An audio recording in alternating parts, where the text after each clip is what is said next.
গরুকে ঘাস খাওয়াতে গিয়ে দুই পক্ষের পাবলিকের মধ্যে একটু বাগবিতণ্ডার সৃষ্টি হয়।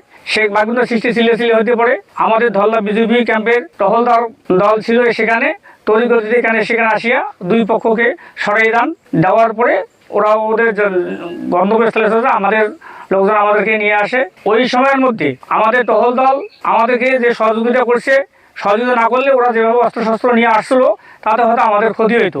তা আমাদের বিজেপি ক্যাম্প থেকে যে সহযোগিতা আমরা পাইছি বরাবরের সহযোগিতা পাচ্ছি এবং গতকালকে মোটামুটিভাবে সহযোগিতা করছে।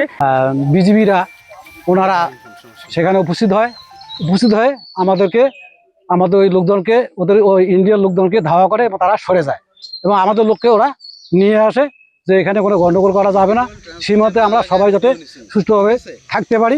গতকালকে যে ইন্ডিয়ার যে পাবলিক আর বাংলাদেশের পাবলিক যে ধস্তাধস্তির যে অবস্থা, ওই মুহূর্তে যদি আমাদের ধল্লা ক্যাম্পের বিজিবিরা না আসতো তাহলে না জানি কি হইতো, কিন্তু ওরা আসি সব বিষয়ে আর কি মানে সবাইকে শান্ত করছে। ওদের লোক ওদের ওদের জায়গায় ফিরে গেছে, আমাদের লোক আমাদের জায়গায় ফিরে এসছে, এতটুকুই আর কি আমি দেখলাম।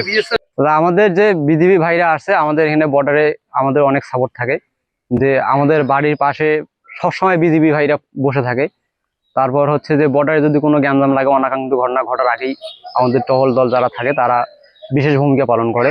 আর বিশেষ করে যে কালকের বিষয়টা ছিল এটা অনাকাঙ্ক্ষিত ঘটনা বলা চলে, কিন্তু আমাদের টহল দলের কারণে যারা ছিল টহলে ছিল সে ভাইরা আর কি তৎক্ষণাৎ সেখানে উপস্থিত হওয়ার পরে আমাদের দুই দেশের যে জনগণ আমরা ছিলাম তাদেরকে ওরা ভারতের বিএসএফ একজন ছিল, ওনাদের জনগণকে ওরা নিয়ে যায়, আর আমাদের যারা ছিল তারা আমাদের টহল দলরা তাদেরকে নিয়ে আসে।